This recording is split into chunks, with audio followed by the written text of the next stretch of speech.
Round one. Fight. Heroes never die. I'm Commander Shepard, and this is my favorite store on the Citadel.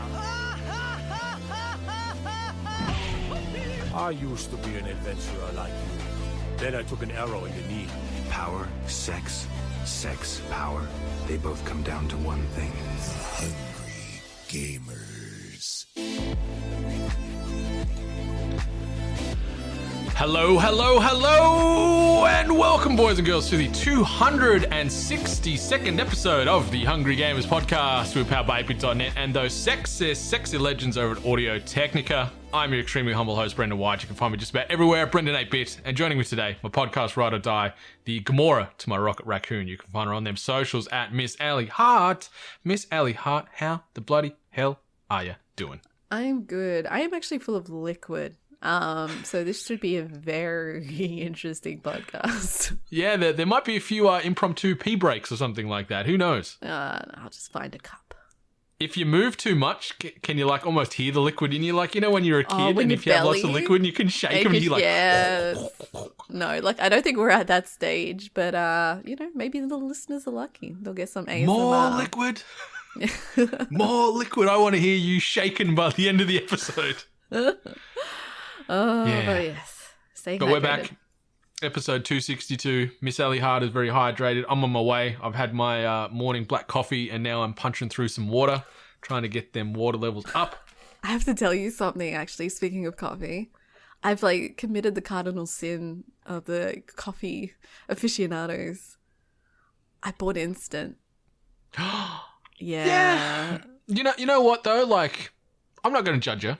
If you like it and you can enjoy it, I'll back you. It's fine. Like, I'm getting kind of lazy about going through the whole process of pouring shots, but you know, doing espresso shots and how long it takes, and then for how little you kind of get.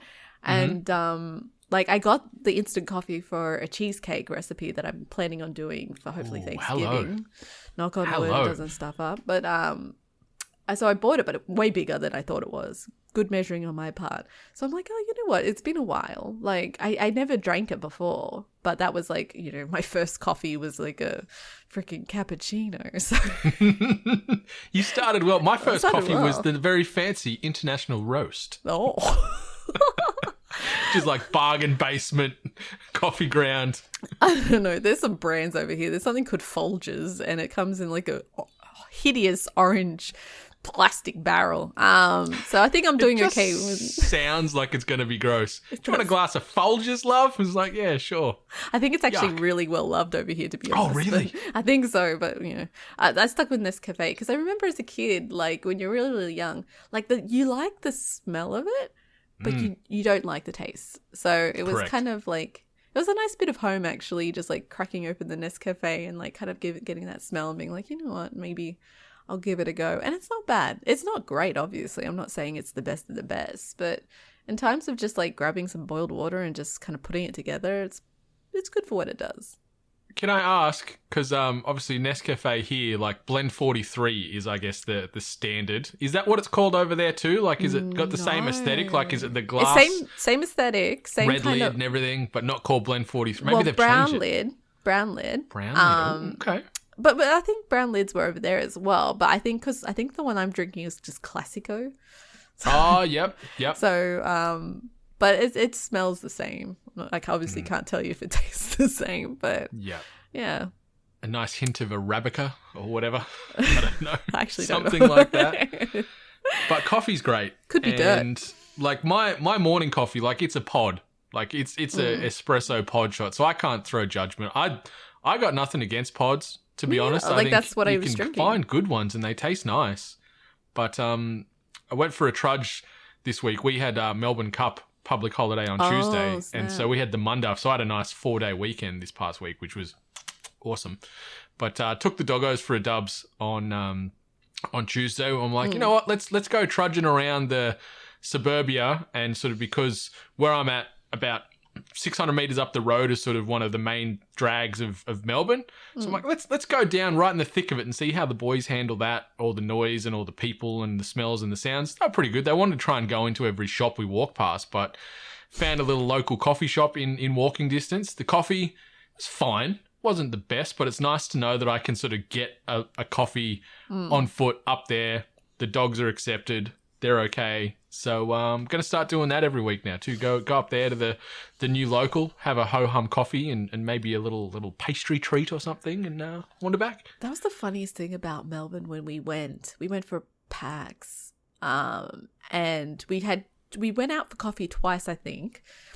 And the first coffee, well, didn't go out for it, but the first coffee I had was actually in the PAX like hall. Like it was like a little person with like a little cart stand kind of thing. That coffee was amazing. And then we had, like, I mean, it was really, really good. I was so surprised and sad when the cart went missing halfway through the day. And then when the next day or whatever, we went to some really like hoity-toity fancy coffee place. So I was like, maybe it's a Melbourne thing. Maybe Melbourne knows how to make coffee. No. My coffee that was made in an actual like cafe coffee place tasted like burnt. So yeah, there's a lot of good cafes and stuff that do coffee, but yeah, then because Melbourne's just got that stigma of it's a coffee capital of the world almost, as at least they self-impose that. There's a lot of good stuff, but then you'll find one of those ones where you think, oh, surely it's going to be good, and then you're drinking, you're like, yeah, this is not good. I'd prefer my Nescafe right now. Oh, yeah.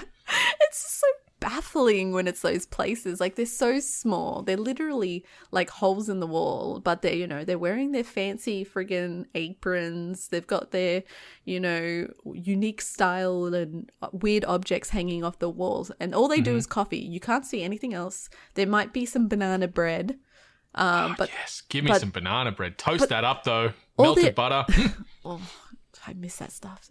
But that's all they make, coffee, and then yet they can't get that right. It's not like that they're like skilled in something else. It's just like baffling.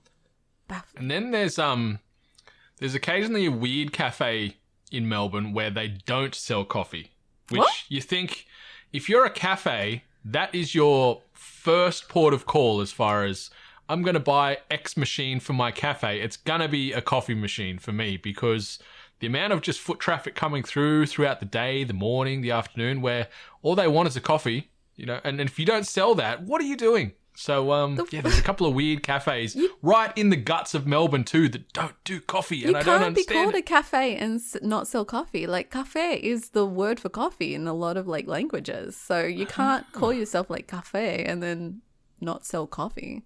Yeah. I'll get the shop names for future episodes and I'll let you know them or shame them because it just defies logic because, like, for one, like the amount of money you'd be losing from not having this object that everybody craves just about on your menu. At least one person in a party would, yeah. Yeah, and there's something else, Miss Hart, on the coffee front before we actually start talking games and pop culture. Something I saw this week on the news, I don't know if it's getting relayed or it's a thing in America yet, but what they've started implementing here is edible coffee cups. So now that they're talking about, obviously doing more for the environment and a lot of these coffee cups and lids aren't very biodegradable, there's a company here in Australia that has been seed funded by, I can't remember who it was. It wasn't the CSIRO, but it was sort of that ilk. Okay. So they got some money from them. And they've made these sort of these coffee cups that are almost like a wafer, and it can hold your coffee warm in there for up to 3 hours. But you can like drink your coffee and then like that doesn't work. That doesn't work. Oh, you need it longer than I see. I thought 3 hours was a hefty amount of time. So like if we put me back in my days of like working in the office, I would get the biggest freaking coffee, the largest coffee. And I would take that with me, and I would obviously be nursing that until like the next break. And that would be at least 3 hours and guaranteed, like, because they're saying up to 3 hours, right?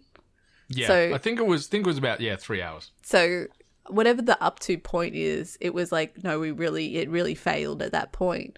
So not each cup is guaranteed to do that. So yeah, that wouldn't work for me at all. But like they're like a standard, like a venti size, I think. Oh, okay, yeah. So they're not the big dogs shot. So they might last for you. Like you might be able to work it through. If it's just a shot, then yeah. Yeah.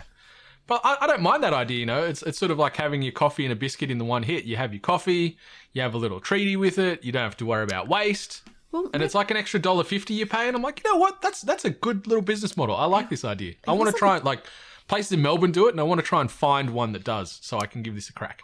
Not McDonald's, but I believe a place in Australia, and I've seen it here too. Maybe it was Starbucks. They had edible straws, and the straws also had flavor in it. Like it had coated like chocolate on the inside as well. So you could like drink your coffee or your hot chocolate or whatever, and you'd get that other extra bit of chocolate in there, and then you could eat your straw after. So that's a good idea too. Edible everything, please. Just not undies. They're never. I've had to chew on a pair of edible undies here and there over the years, and they don't taste very good. No, I wouldn't imagine they would be considering flavor on something that just sits in your sweaty crotch. Yeah. But anyway, that's enough sweaty crotch and coffee talk. Let's discuss what we've been doing from a gaming and culture perspective. So, Miss Hart, I'm yet to play this, but many people that have absolutely adore the game that you first played, or that's on the docket here as far as you playing, and that's Unpacking by Witchbeam. You played it on Game Pass. Yeah, so I played it on PC because I've mentioned this all in the podcast before, like doing like I've been studying and stuff like that, so I've been pretty stressed out, and so when it comes time to play video games, I've just been like, I don't want to get into anything, like I don't really want to think. And then I saw this was on Game Pass, and I was like, oh, this was that game that I was really interested in. I'll load it up and see how it is. And it is such a relaxing game for me. So I've seen people get frustrated with it, but for me, it is like super relaxing. It's about like unpacking, organizing a room, making sure everything has its little space. The music's really chill and like calming in the background, and the design overall is really sweet as well. So it was such a great game to just relax to, just like not think, just chill out and just kind of space out and just enjoy. And the other thing I didn't actually anticipate was that there was actually a really great story that was going on beneath it all. Because all this game is literally you opening up boxes and unpacking your items and putting them in their place in whatever house or apartment or wherever you are in that game. So there's no dialogue, there's no like text, there's nothing. There's just unpacking items. But for whoever's like really paying attention or kind of aware, there is this story that's kind of just happening amongst it all, and it was really, really good. And I can't believe like at the end of it that I was just like so happy to like, reach the end and see the final kind of like part of the story of this game. It was really, really sweet. I'm going to try and smash this out in the next week or two because, the coverage that this game's been getting and just the positive press, and I haven't seen anything negative about this game outside of, some people, not being a fan, I guess, of the unpacking sim that it is, but the fact that it's got this little very subtle story that gets weaved throughout this unpacking journey, it's such a great, unique concept, and it'll be a nice little distraction. Like, how long did it take you to finish? It's a few hours, isn't it? It's a few hours. I think because I'm a little pedantic as well, with like unpacking. Sorry to my husband. So I'm very like everything has to have a place. It has to be like kind of almost like color coordinated and whatever. So I think it probably took me about 6 hours. Okay. It's a good run, give or take. Yeah. I know that has been something that I've been kind of ticked off and seeing that there's a lot of, because an indie game like this is getting a lot of coverage. So a lot of people are saying you need to play this game. Some people that maybe aren't used to these kind of games are getting pissy on maybe how long it takes to complete this game, and then knowing them, they're probably just speedrunning it. So that's been some people's complaints, but I just don't think I don't think they kind of understand that what this game was about, kind of thing. So yeah, and also people packing and unpacking and moving and things like that, it takes fucking time. So maybe it's pretty realistic in that time frame of 6 hours to make these things happen. Like it's a very long, strenuous process. And I was just seeing a couple of little videos and snippets doing the rounds on social media where just the attention to detail and the care that Witchbeam put into this was where they were grabbing a certain object and like acting or putting it in a certain place, and it'd make a different sound depending on the texture where you were going to put it. Like there's so many little sound bites they've recorded in this just to make everything unique and everything distinctive, which I I really admire that because that would have taken a lot of time, but it shows just the care and the level of love that they put into this game. Yeah, I did notice that when I was playing. There's also other little great things that you see where it's like things that this character carries with her through her journey, like little items that you see, and then you see them kind of like wear down, get a little bit of wear and tear and stuff. And in regards to the sound design as well, like there's like little things and details, like there's a water bottle, and I don't know how many times I just played with that because the sound was great. So everything about it is just so wholesome and very sweet, and I'm so glad I took the chance to load it up, and I definitely recommend it for anyone that wants to play something but you just want to also kind of chill out. Like think about like a game that almost has the same aesthetic as the chill lo-fi beats with the girls studying, like that kind of vibe. So yeah, and that is my kind of vibe, that's for sure. So I'm looking forward to trying to crack into that and get that finished before we sort of wrap up our formalities for THG for 2021, because I'd love to talk about that in more detail. But you also jump back into a little old ditty called Animal Crossing and tried that update out. And how was it? So the update actually came out earlier than what we anticipated because I believe today, which is the 5th, the new content is dropping, which I have yet to play, like the DLC. So I will be getting into that this weekend. But the actual update, which everyone gets, loaded early this week. So I got into that, and it's so good. It's like all these little things that everyone's been waiting for, and just kind of getting to experience that was lovely. One of the funny things is now the Animal Crossing characters will just invite themselves to your house. Mine did that pretty quickly. Just invited herself in, but I don't know what else they do apart from just walking around. Like you can't interact with them. They don't head to the other rooms that I can see.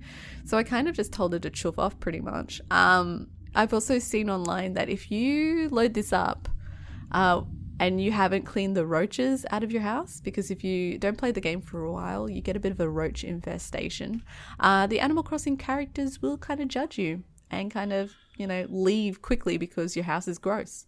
God, my house, whenever it is I eventually boot this game up again, my house will be Joe's apartment for anyone that gets that reference. Oh, yeah. It will be out of control. So, the judging will be coming very frequently by my other island compatriots, if they're still there. That's the other thing. Maybe they've all left. Maybe them and the roaches have all buggered off somewhere else. Yeah, maybe. But we also got introduced, you now go on a journey to find Brewster so he can open up the cafe in the museum, which locks the museum out for a while. Mm-hmm. You get to see Captain, which is like, he's not a turtle. I believe he is based on that Japanese like water demon or spirit that kind of looks like a turtle.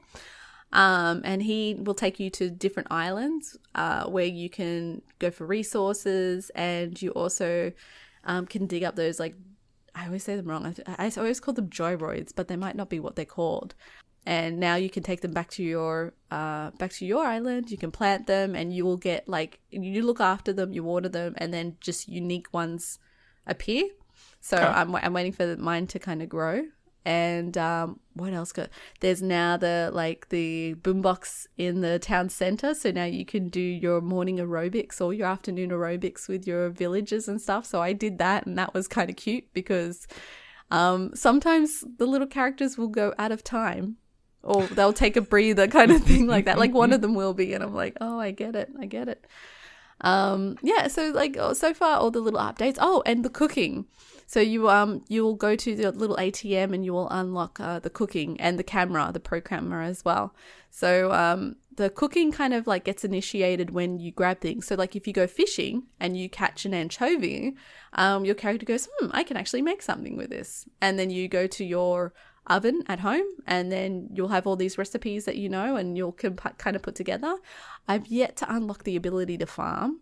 I need to unlock that so I can grow tomatoes and wheat and stuff. But so far it's really exciting to see this new content come through and getting to experience Animal Crossing again, especially for everyone that's kind of been on a hiatus, haven't returned to their island. So at least my hand is up. I am one of the hiatus takers. So at least when you come back, you've got all this like new content. So it probably will feel like a pretty new experience again. Yeah, I can't even remember how my island is laid out. So that's one thing I'm looking forward to go back and see what I actually built back in the day. You had a carnival. So, yeah, that's right. I did have a carnival. And I think I had a wrestling ring. You did. Yeah, I think you did. Yeah. I wonder how that's going. I wonder how that ring is looking these days. But yeah, I'm keen. It's probably going to be over like maybe the Christmas break downtime to really probably crack in and have a look at this. Just but also see if I can try and find some time beforehand just to experience this new update. And I might buy the DLC just to give it a crack, just so I've got something to talk about with you in a couple of weeks as well. So maybe that'll happen because I've sort of finished all my big games and sort of my, well, not pile of shame, but, commitments as far as games. And the one I wanted to talk about comes via way of Bandai Namco here in AU. So thanks for the Xbox game key on that. But I rolled credits on Marvel's Guardians of the Galaxy this week.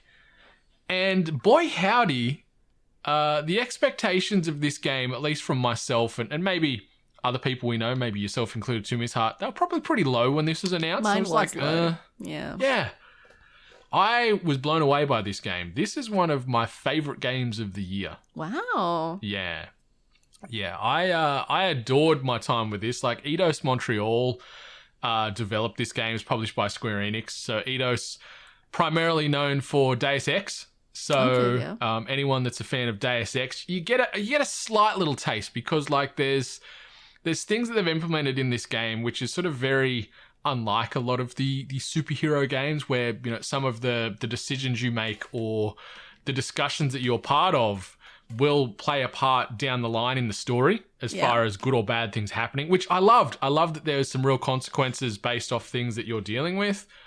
Anyone that knows Marvel, you know what Guardians of the Galaxy is like. It's, a ragtag group of misfits that are now, formerly bad or formerly sort of rogues and things like that. And now they're coming together to try and, go out and do good things for the galaxy. And they're sort of like a pseudo bounty hunter or quest takers. They're going around, trying to whore out their services for money and to get their prestige level higher. So you've got Star-Lord, you've got Gamora, you've got Groot, you've got Drax, you've got Rocket Raccoon as well. So that's your core group, and you're in control of Star-Lord, but then at the same time holding in LB or L1. Not sure what it is on the Switch or the I don't think it's on. Oh, it's on PC as well. Don't know what it is for there, but that then pops up, and you can then command the other squad mates to do certain abilities that you unlock throughout the game. So you can start synergizing various attacks and moves that they do with you to take down enemies, because there is a lot of enemies coming at you constantly throughout this game. The combat, it's not too varied. It's pretty samey, but I didn't mind it, especially when you start unlocking new abilities for not only Star-Lord, but the other 4 members of your team, and then starting to work out, okay, I can get Gamora to do this attack that hits all these other dudes, and then I can get Groot to do this thing where he, roots come out of the ground and sort of freeze everybody in place. Then I can get Rocket to throw this in. And so it's really cool to just pile these things on top of each other to do these big, massive amounts of damage.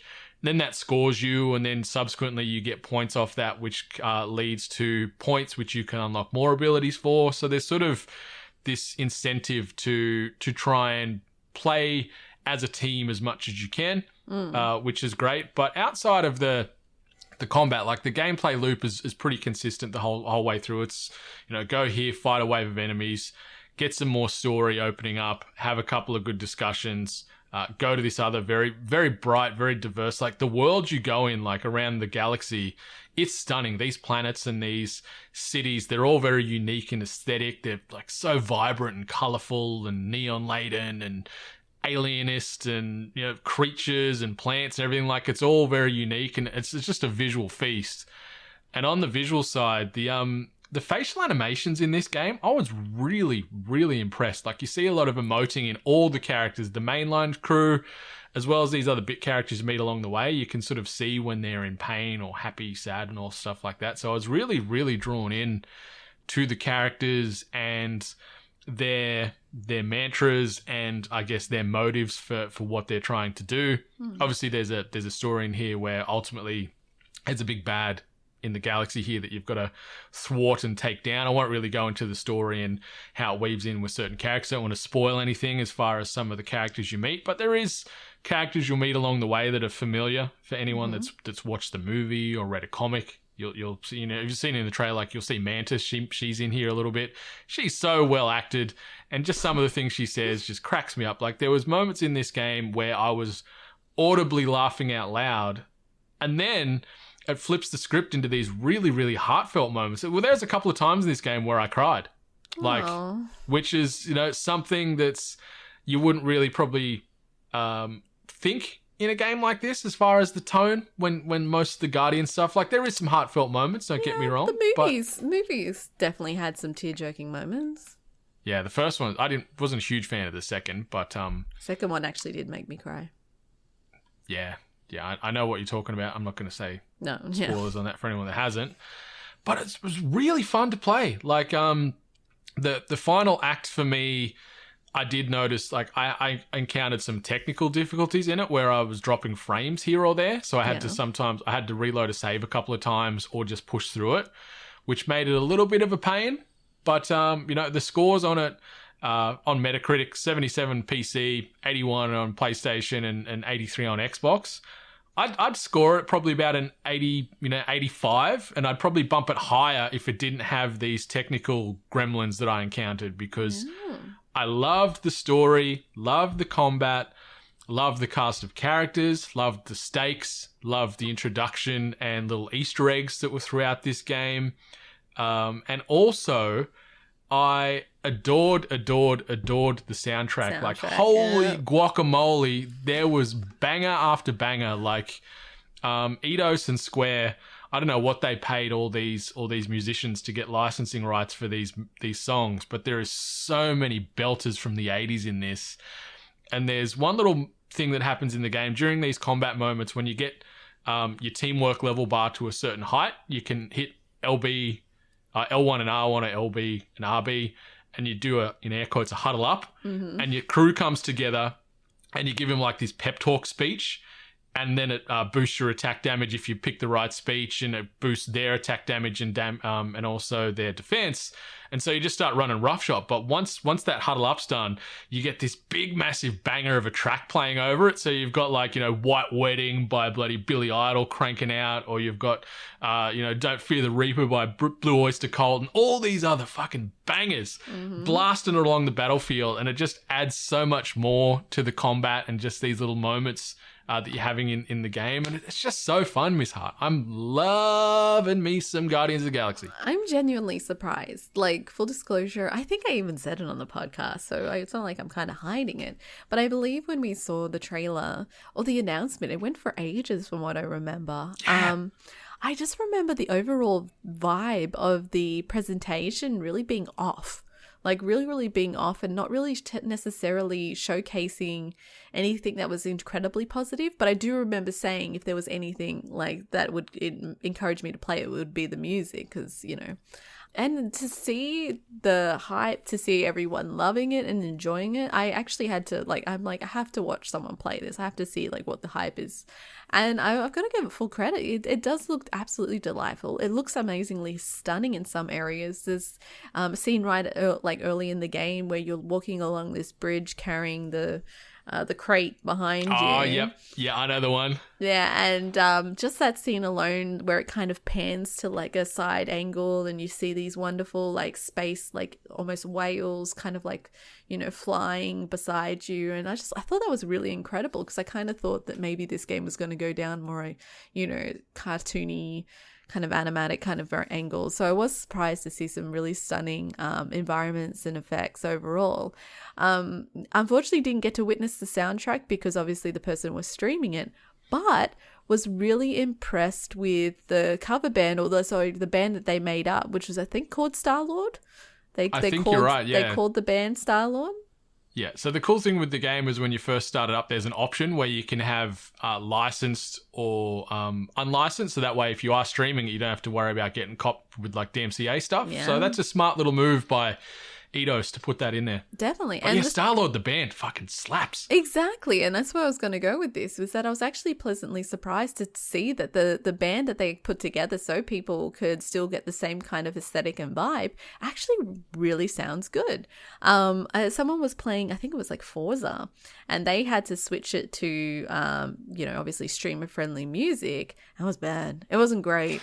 It wasn't great. So it's really good on them to actually put like the effort into and show their support, knowing how important it is to have your content streamed or content made on YouTube, and now hitting that hurdle with DMCAs and doing the work in to make sure that everyone still kind of gets that experience and it's a positive one.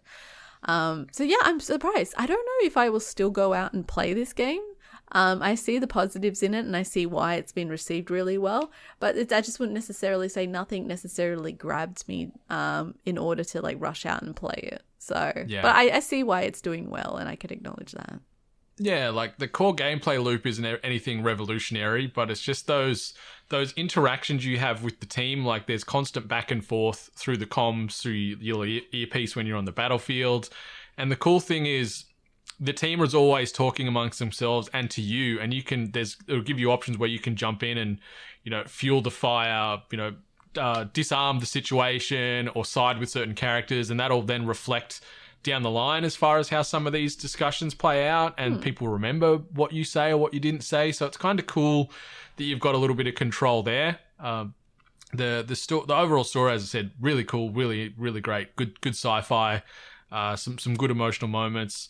Some cool boss scenes. I love some of the characters they bring into this.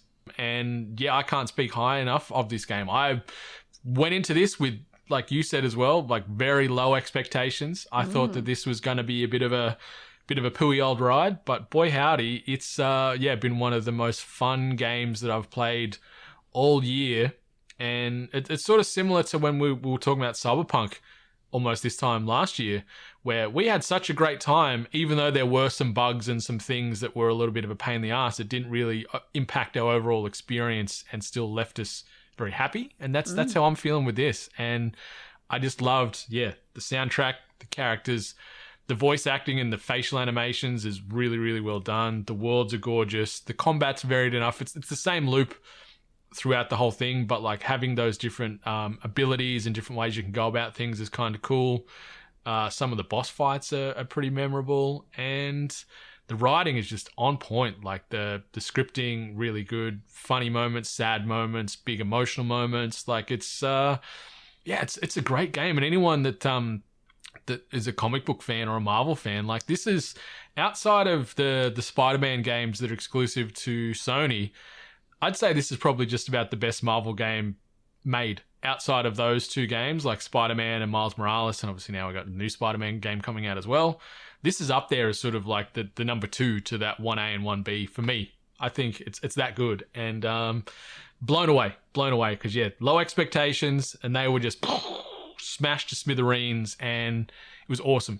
Maybe you could have cut an hour or two out of the game at the back end, but overall, I had fun the whole time. I was pushing forward and loving life and having a chuckle and having a cry and just shooting dudes to bits and just watching the banter, like this dysfunctional pseudo family you've got with the Guardians. It's just a really good dynamic, and I can't say enough good things about what Square and what Eidos did with this game. And we're saying it often on this pod the last couple of months. It's like, buy this game or play this game. This is another one that's on that list. So keep saving those pennies, because it's a good experience. It was, I don't know, maybe 20 to 25 hours. That's decent. Yeah, it was good. A meaty boy, but really, really, really, really enjoyed it. And it's another little pleasant surprise for 2021 for me. Also watched Antlers. I'm going to sit on this very quickly. The movie I've been talking about for like a year and a half. Yeah. So long. Cinemas now opened up here in Melbourne. Did a solo session, went to the cinema. Loved that experience. Heavenly. I've got a cinema in walking distance, Miss Hart. I can walk there. Oh, no way. It's like 10-minute walk. And you'd just walk there to get popcorn, wouldn't you? I probably would. I'd probably drive there because I'm lazy and want it quicker. But walked up to the cinemas, watched this movie on Monday afternoon, had the public holiday, or not the public holiday, but the actual extra leave day. and I went and watched Antlers. Cool thing is the cinema in this complex, it's in the old Pentridge prison. So like the prison framework's there, and then they've built like a little shopping complex inside. So it's really fucking cool. But Antlers, it was fine. I enjoyed it, but I wanted more. Okay. Visually, it was stunning and eerie and very atmospheric, and it's in Portland, Oregon, like the location, so it's very woodsy and foggy and lots of tall trees, and it's got that sort of vibe to it, weaving in the sort of the Native American mythos with the Wendigo. I think it's really fucking cool. There's some really, really ominous and horrific scenes. The Wendigo model itself looked awesome. The acting was great, but I just wanted a little bit more. The second act sort of dragged for me. It sort of ramped up in the third, but 6.5, 7 out of 10 for me, I think. 6.5 or 7. Yeah, which is still good. Right? That's still like kind of passable. I think that's usually pretty like high for me sometimes. Like if I gave something around there, that usually means like it's actually a pretty decent movie. But it was decent. It was decent. Like Kerry Russell, Jesse Plemons are the two mains, but then this young boy Lucas, who was played by Jeremy T. Thomas, young kid, hell of an actor. This little dude, like he stole the show. This little fella, and the story's great. Like there's some pretty traumatic things that is referenced in this movie. I don't really want to go into spoilers, but yeah, it's a good watch if you can get your hands on it, or you want to go to the movies and get some good horror, big, good atmospheric sort of bit of a slow burn horror. That's what this is, but there is some pretty violent and gory moments. So yeah, just be warned for that. But it was good. I think it's just my own anticipation and impatience over the last year and a half of waiting, because this thing got delayed at full 12 months to go to the cinemas. I think maybe in my head I built it up bigger than it needed to be, and that's why I'm like 6.5, 7. But yeah, it's still pretty good. Yeah, I can see that. But yeah, Antlers was good. Wanted more. Still recommend it. Quick bit of housekeeping, listeners. The voting lines are officially open for the 2021 Biddy Awards, as we're calling them right now, until we maybe get in trouble for using that reference. But yeah, the Biddies, they are open. If you want to head on over to 8bit.net/win, you can submit your sponsors to go into the draw to win over $1,000 worth of goodies from us and Audio Technica. So in this prize pack, so we've got a major prize pack, and then we're also going to have a runner-up prize, you could say. So the major prize pack, you're getting a Creator Pack Pro from Audio Technica. That's $500 worth of microphone, headphones, boom arm, and all the other peripherals you need to get going in your content creator journey. A wireless gaming headset, Audio Technica merchandise, 8-bit t-shirt, 8-bit hoodie, 8-bit founders coin, a guest spot on a future episode of the Hungry Gamers podcast, some other 8-bit swag, some Pokemon celebrations, 25th anniversary unboxings as well. So, that stuff you can't really find anywhere anymore unless you want to pay out the arse, because scalpers are going crazy with all those Pokemon TCG stuff, as well as an assortment of our favorite things from 2021. So that's going to be a mixture of games, Blu-rays and stuff like that. So you're going to get a massive, massive, massive Christmas haul just for entering your answers into the 2021 biddies. So, that's going to encompass Indie Game of the Year, Surprise of the Year, Character of the Year, Game of the Year, things like that. It'll take you a couple of minutes to submit your response, But yeah, 8bit.net/win. Head on over there, get your answers in. The winners will be announced on our penultimate episode of THG for 2021. So that will be, I think it's we're recording around the 11th of December, I think, Miss Hart, for that episode. Yeah. So about somewhere around there. Yeah, somewhere around that time. Yeah. So winners will be announced on the Hungry Gamers second last episode of 2021, around middle of December, and we'll also then obviously announce that over social media as well. So you can win yourself $1,000 plus worth of goodies, and then the runner-up is also going to win themselves an Audio Technica gaming headset as well. So you've got nothing to lose, everything to gain. Going to take you a couple of minutes. 8bit.net/win. Miss Hart, shall we do some news? Let's do it. This week's news headlines. All right. We've got a lot of little rapid fires here straight off the bat. The delays keep a coming, Miss Hart. So I'll just rattle off these three in quick succession, then we can unpack them as a whole. So the first one, Overwatch 2 and Diablo 4 have been delayed indefinitely. Neither game has a release window at the moment. This was announced this past week.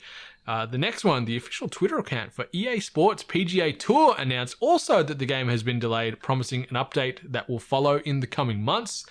And the last one, as part of its second quarter earnings announcement, Take-Two Interactive announced that Firaxis' upcoming Marvel strategy game, Marvel's Midnight Suns, is being delayed into the second half of next year. So that's on the back of delays we mentioned last week. We're not surprised. I'm not poo-pooing these things. It happens. The world is a painful place to get work done in an adequate time frame with COVID and working from home and all these types of things, component delays and so on and so forth. Miss Hart, anything there that you sort of wanted to throw in? Anything that hurts you more than others?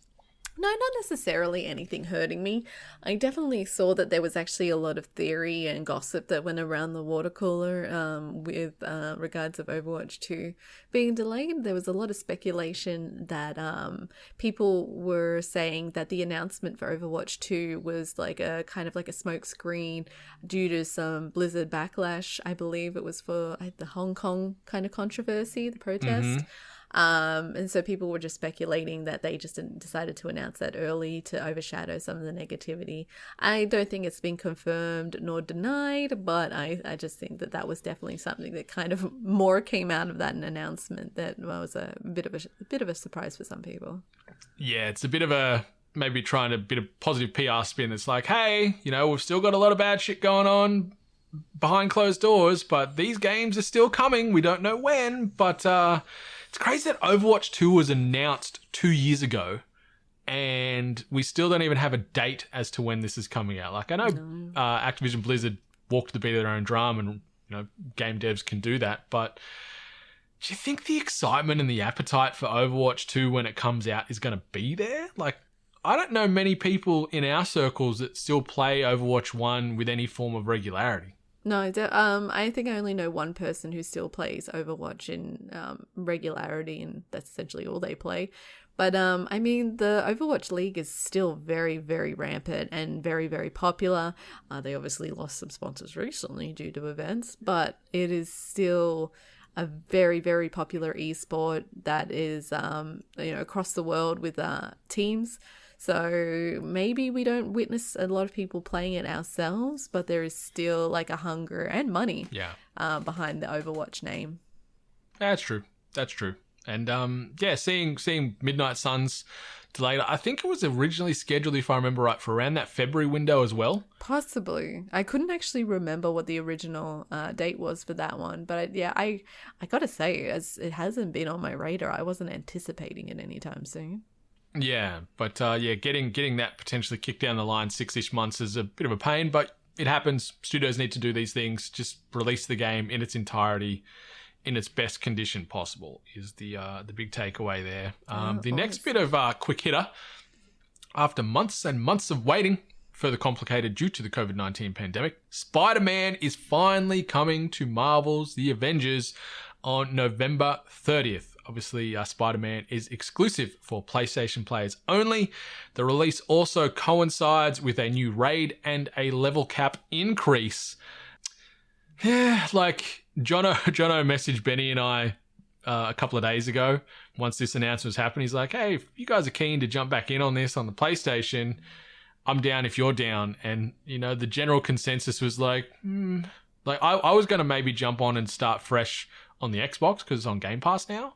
Just to feel it out on that ecosystem. But obviously there's no crossplay, so that would not happen. Wouldn't be able to have a full squad. So if I'm going to get back in, it's got to be on the PlayStation. But I just don't have any incentive, especially after playing such an awesome Marvel experience with Guardians. I don't know if I want to go back and then dirty the waters of Marvel games again by playing the Avengers and going, this is fine. Yeah. But Guardians was great, Maybe I just want to leave 2021 on a note like that. Yeah, I mean, I'm the worst person to ask their opinion of this game because I've always been such a poo-pooer of it. But I mean, like I've seen people like really like passionate people who were big fans of this game. Full credit to them that kind of like gave it credit and said, "Oh, it's good. It's still good. It's still good." But I mean, those people don't play it anymore that I know. Yeah. And they were waiting for Spider-Man for ages. And then actually I feel like this announcement was kind of quiet considering how many people were really busting for it.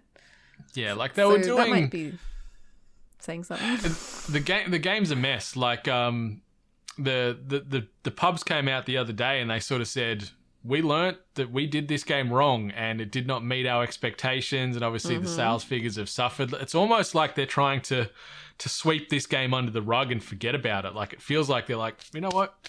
Our hands are clean. We're done. The game didn't work. We lost a lot of money. Last time we deal with Crystal Dynamics in a Marvel capacity. But yeah, it's just strange because, like, yeah, there's the Black Panther DLC that's out now. Obviously, yeah. Hawkeye. We've got Kate Bishop there too. So there's new flavor in this game, but I can't find any motivation to reinstall this and give it a spin. Yeah. It's rough. Yeah, very rough. But something that's rough and now less rough, I guess, Crystal Dynamics, they have done a quick backflip and they are removing the Heroes, Catalysts and Fragment Extractors from the Marvel's Avengers in-game marketplace. This was confirmed via the official Twitter account this past week, and the reasoning is as follows. We apologise for not responding sooner to your concerns about the addition of paid consumables in the marketplace. We introduced them as an option for an evolving player base and did not see them as pay to win since they don't offer power directly. So that was obviously initially reported when the game came out. We're not going to have pay to win upgrades in the game. They then since brought them in about a month or so ago, maybe just to try and inject a bit more revenue into this game. Player base said, fuck you, this is wrong, you lied to us. They've turned around now and said, sorry, we did lie to you. They're gone now. So, yeah, Crystal Dynamics just do what they can to stay out of trouble. Yeah, and like it makes me wonder, like, is Spider-Man like the final character or the last thing that they kind of had on their roadmap of content? Because I wouldn't be surprised, like you said, they've actually reported saying it was like the company saying that it was a bit of a flop.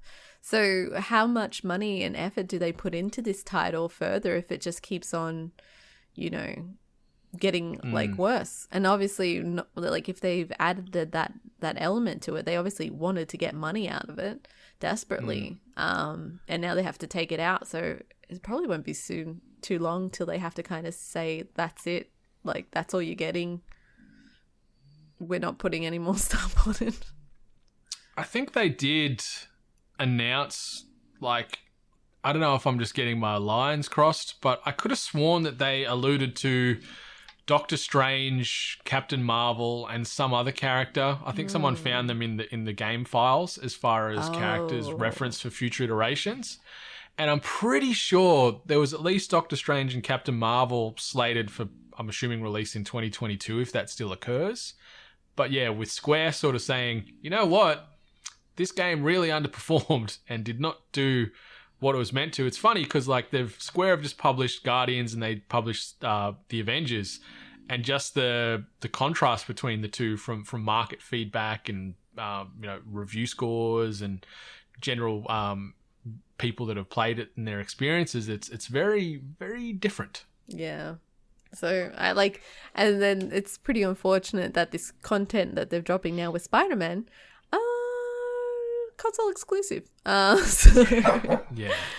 Sony just flexing that relationship there, which is it's a dickish move. It's a power play, but it's a dickish move. Like, Spider-Man should be for everyone, but sadly he is only for Sony players these days. But yeah, we'll see.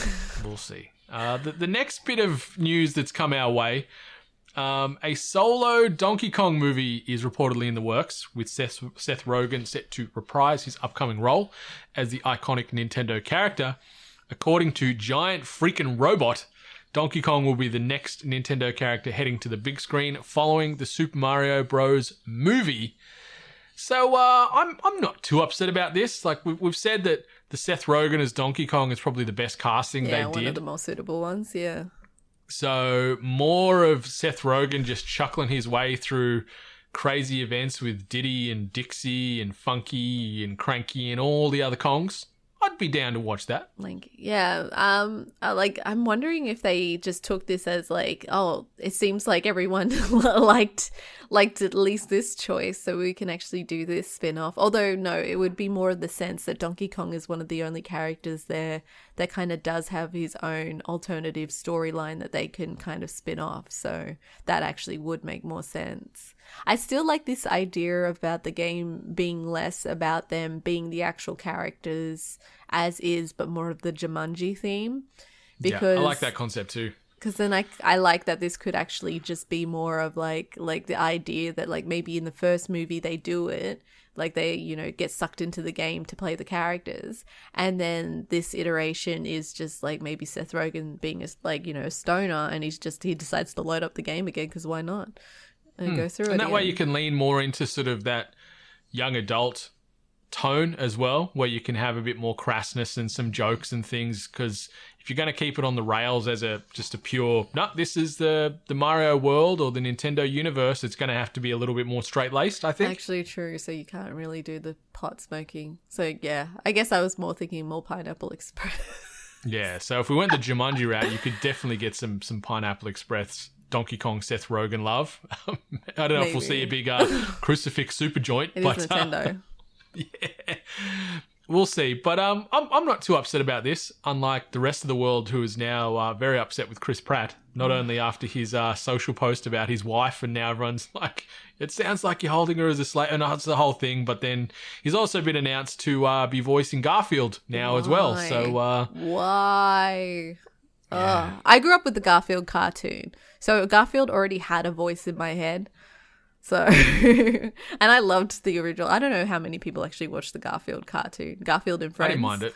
I actually really enjoyed watching that. So I already have a voice of Garfield in my head. So, what was your thoughts of Bill Murray as Garfield in the, well, not recent movies, you know, the movies that were done?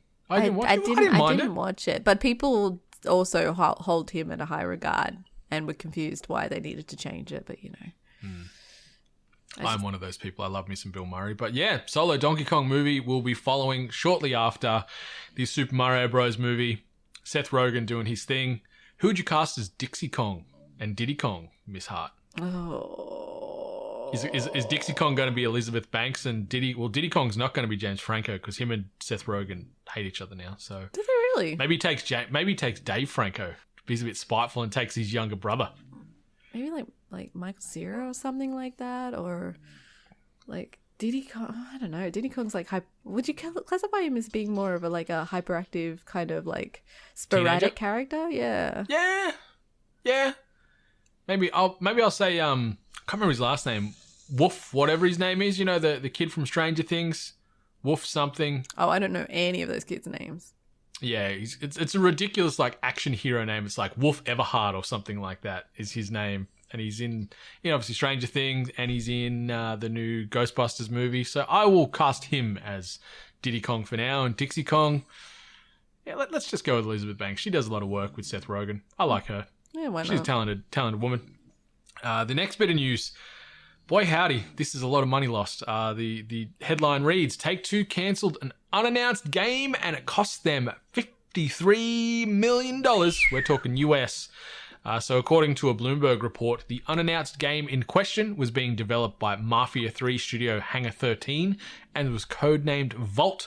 The report goes on to say that the game had been in development since 2017 and had troubles with reboots, technological hiccups, and COVID-19. The studio's employees will meet to discuss next steps this coming Thursday. An initial Kotaku report provided a few more details about the cancelled title, saying it was a third-person action title similar to Destiny and was cancelled because Take-Two determined the costs of development were too high compared to the game's commercial viability.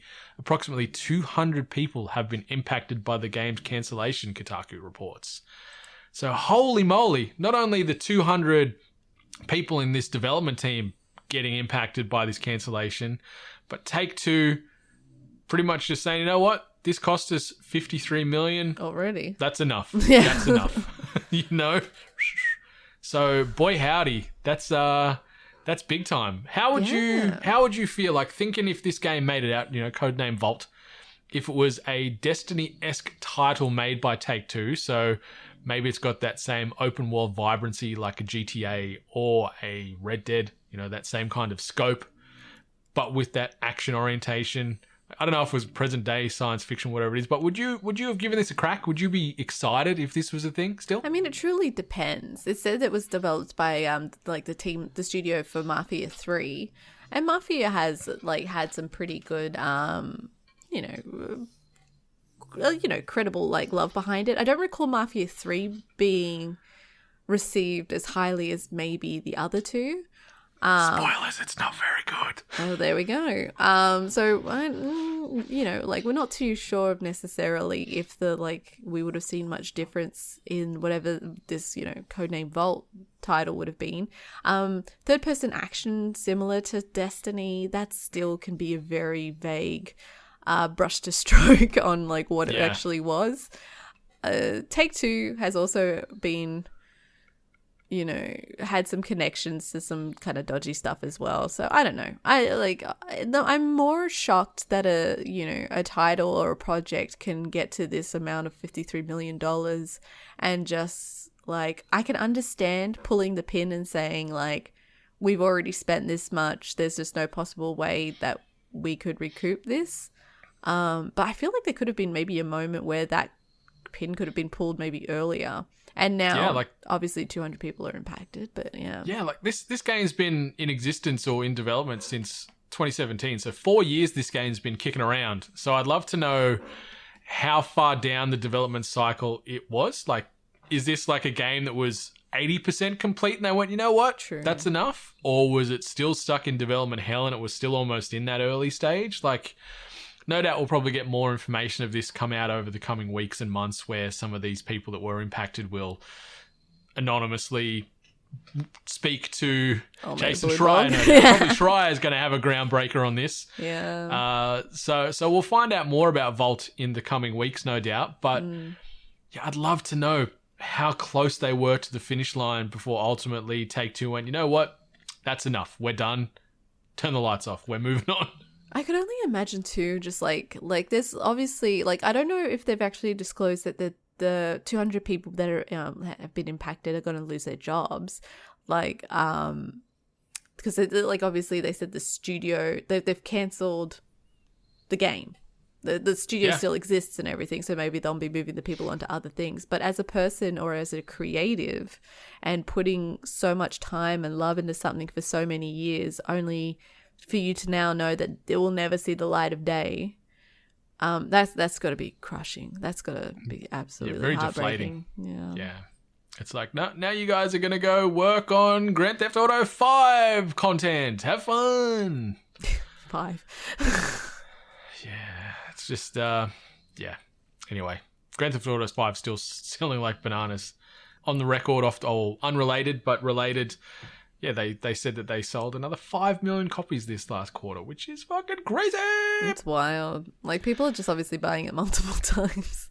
Yeah, most definitely, because they can't get enough. And then the whole RP thing off the back of it, people are horny and hungry for that. I still just can't get into it. It's not for me. It's for a lot of other people, and I'm happy for them, and I love it, and it's great. And the fact that they're role-playing in this world, cool, but it's just not for me, man.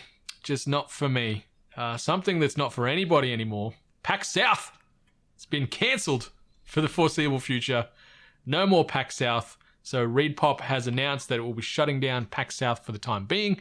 And they quoted saying, while each of our other events has flourished, some of them drawing hundreds of thousands of attendees from around the world, PAX South hasn't expanded and to some extent has remained the same show that it was when we opened it in 2015. Faced with that reality and compounded by the impact of COVID-19, we have made the difficult decision to bring PAX South to an end for the foreseeable future. So that's it's a very dire statement, saying that this thing has been stagnant for 6 years. And it's ReedPop, isn't a little bit of that on you? Shouldn't you be changing up the concept of this show to make it a little bit more exciting and interesting and try and pull more attendees in? Yeah, I always hear about PAX South. I think it always like kind of coincides with something else as well. Like it usually kind of hits the same time or something around there as well. So I don't know. Like I would assume that the trek down to participate in PAX South would still be good. But that little bit about saying that it's been relatively the same and hasn't really kind of moved, so they got rid of it. That's a very interesting take. Yeah, like, I think it's a very weak statement. Like, it's a very poor statement. Like, they're saying it's remained the same show. Well, people at ReadPop, I know there's a lot of hard workers there. Change it up. You've had 6 years now to change it up and try and experiment with new things to pull people in, but sticking with the same show for 6 years, who's to blame? Anyway, I've never been. I've got no skin in the PAX South game. I know a lot of people were fans of PAX South, like in that region, and people we know that used to frequent to this event every year. But it ain't happening now for who knows how long. I just assume maybe ReadPop just really had to, like, especially because of the effects of COVID and then a lot of events either being cancelled, reduced, or just, unfortunately, like Australia experience, like it's on, it's off, it's on, it's off. Like there's a lot of costs behind that. And I guess maybe they kind of just said like one has to go. Yeah, and it is PAX South. So anyone over in America that's sad about PAX South, maybe just save some extra coin and come over to PAX Oz next year. That's hopefully going to be on again, touch wood. So, bittersweet. We might pivot over to this, which is also bittersweet news, depending on who you're talking about. Tweet of the week. And this tweet comes via way of @PlayStation, and it says, shout out to our friends at Devolver Digital on their public offering today. We're honored to be an investor. Keep shining a light on those great indie games. So it was announced this week that Devolver Digital have officially gone public. And then they also confirmed that the purchase of several independent studios, but these purchases occurred throughout from the back end of last year and into this year that were only just publicly announced. So they've also purchased, Devolver Digital has purchased Dodge Roll, Nereal, and Firefly Studios for a collective sum of all three of around $110 million for those three studios. But yeah, Devolver's gone public, and on the back of that, Sony, I think they've got a 5% stake. Did I read? Was it 5% that Sony I can't remember what owned? the amount was, but yeah, they've dipped their toe in. Yeah, and their early evaluation, I think it was about $850 million. So it was a fairly substantial number attached to Devolver, and obviously they're releasing copious amounts of good games every year, and they're just going from strength to strength. And this is cool to see them get on the public boards here. And yeah, there's just a bit of hesitancy. I know you and I were sort of talking about it offline last night regarding Sony getting involved, and you're worrying that it might potentially muddy up some of that Devolver DNA. I don't think it's going to happen, but it's obviously something that I worry about, because like I love Devolver. I've always like adored like everything that they do, from the games that they choose to like kind of publish, as well as just their content. They're really great at announcing games. We've experienced the Devolver Digital events now at E3. They've become their own wonderful little presentation now that people have come to expect of, absurdity and craziness. So, and also continuity. So we've also got a continuity thing there going on as well. There's a Devolver universe or a metaverse there that's going on. There's some lore. So obviously I just get always a little bit concerned when like kind of those bigs of PlayStation, Microsoft, or anything like that kind of like start kind of shining of interest, or kind of putting their 2 cents in of so much, because I don't want any kind of favoritism. I don't want anything kind of swaying to or forth. And then I obviously, like you kind of said, like I don't want anything to change the Devolver Digital DNA. So yeah, hopefully they remain true to their core mythos and keep doing Devolver things and being one of the most unique and talented sort of development or publishing houses in the game space. Yeah. Because we don't want corporate Sony coming in and sort of poo-pooing some of the things they do, which makes them so unique and great. But hopefully having companies like PlayStation invest in Devolver might maybe add further weight to future games, whether it be getting it into more people's hands, whether it be increasing dev teams that are working on the games to get more resources to get them out quicker, or maybe slightly improve the games if they can be done. So True. I'll remain positive, but big move by Devolver. They're just still going from strength to strength, and this announcement just further confirms that. So we'll see. We'll see what happens over the coming years if we do see big old Sony trying to flex some of their might as far as what Devolver do. But luckily, it wasn't like a majority controlling stake or anything. No, so Devolver ultimately will still be able to control their destiny. But I think it's cool. I think it's exciting. Just as long as they've got the money to keep chugging along, and it seems like they do with all the studios. Yeah. All right. So we've talked about news and games coming out and games that are getting delayed. But if you're looking for things to do this coming week, this might be for you. New releases and events. Sorry. I thought I had a sneeze coming. Oh my God, I have one too. Oh, really? Yes, my nose has been tickling this entire time, and I've just been kind of like... just ignoring it, blocking it out? Yeah. Yeah, no, it's gone now, but it was a good tingle there. Oh, there it is. There it is, the most evil sneeze in the world. Damn it. It was that quiet, I don't even know if the microphone caught it, so we'll find out in post. God damn. All right, so things coming out this week. No real events to highlight, but as far as podcasts are out this week, obviously you're listening to THD 262. There's also a exclusive episode of Is This Thing On over at ko-fi.com/we-are8bit. That's Ali and myself riffing there on Ido, so check that out. Exclusively available on Ko-fi, never going to be popping on our THG RSS feed. As far as movies and TV, I've done a little bit of digging around the traps for a cinema experience outside of movies we've already spoken about. No Time to Die, so the new James Bond film officially releases this week.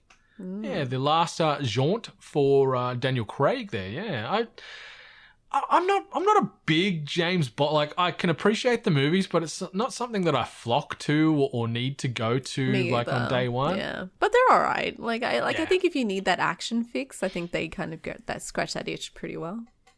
I'm just waiting to see who they're going to announce as the next James Bond. Idris Elba. I hope so.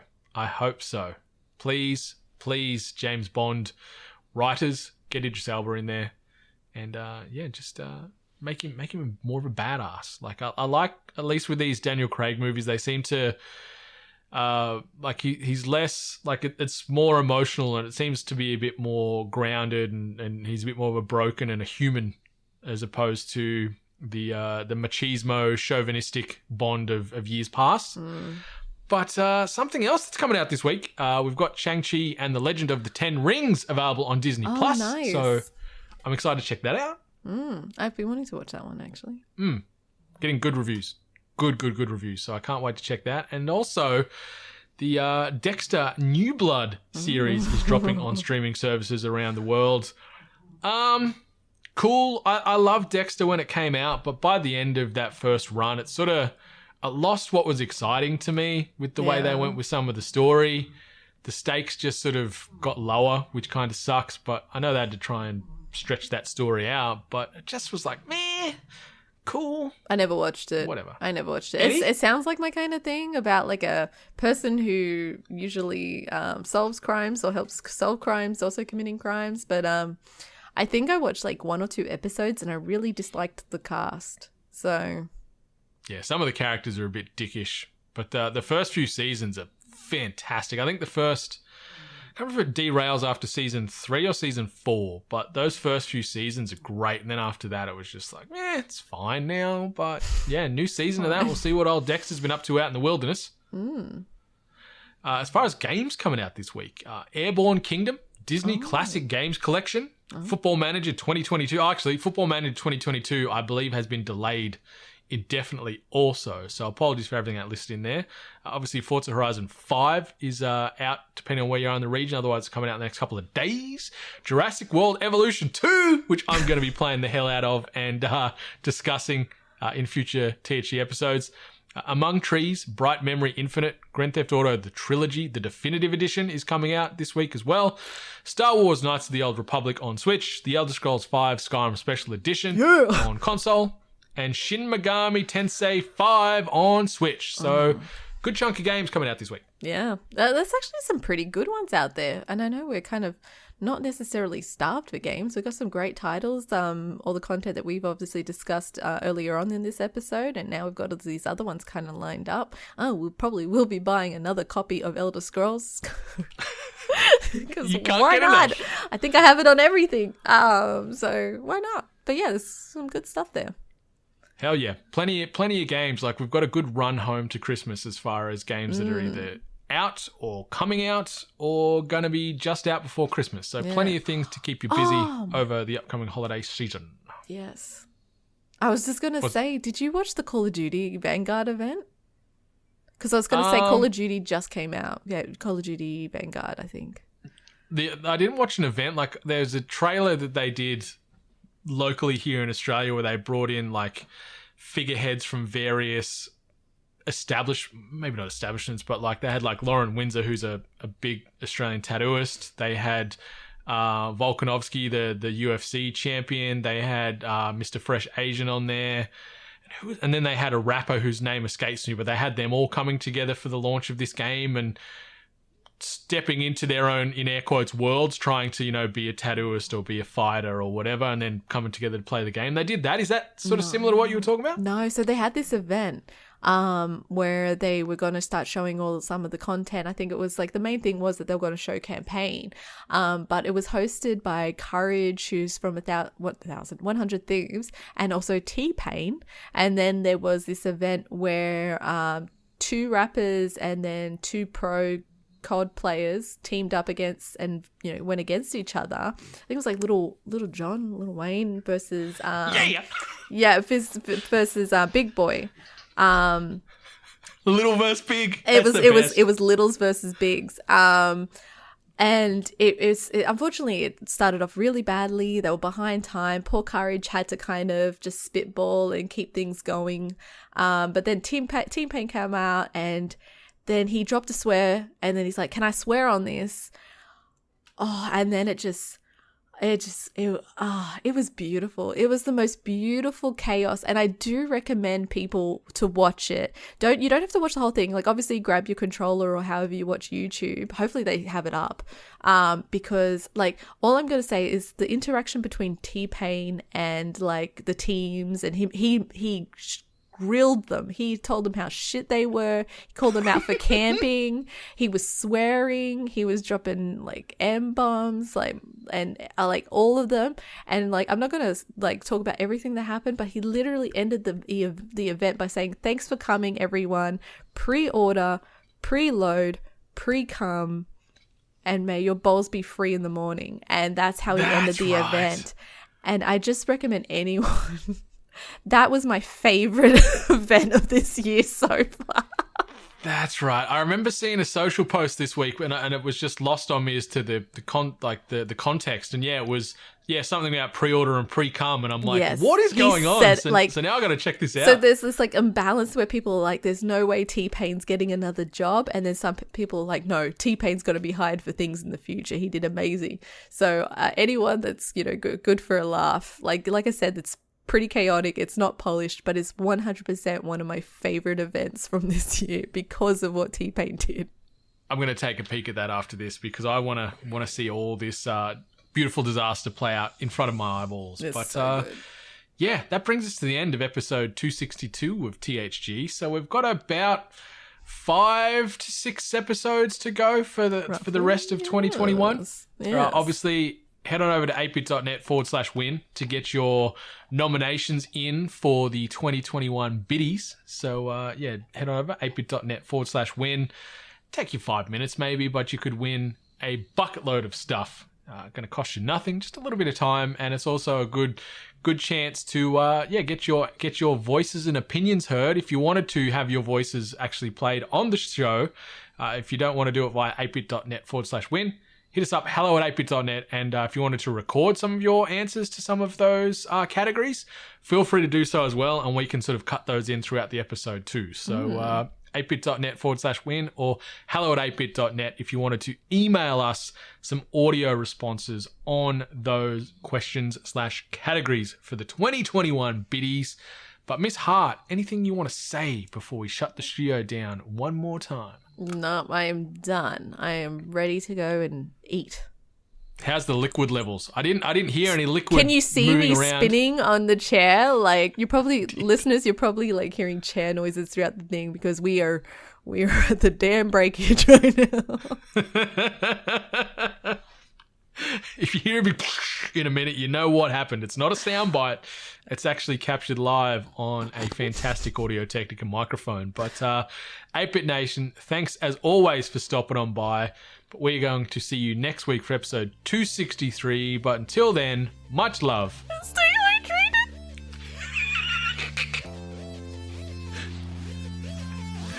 You've been listening to The Hungry Gamers, one of many gaming and geek culture related podcasts from the 8-Bit Collective over on 8bit.net. Check out more episodes on your podcast service of choice. And while you're there, please be sure to rate and subscribe.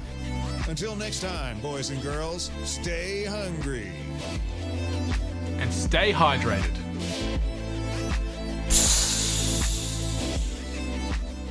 And don't be ashamed if you need to wear adult diapers. What are you saying? I'm not implying that you wear adult diapers. And if you do, though, that's fine. I probably should have.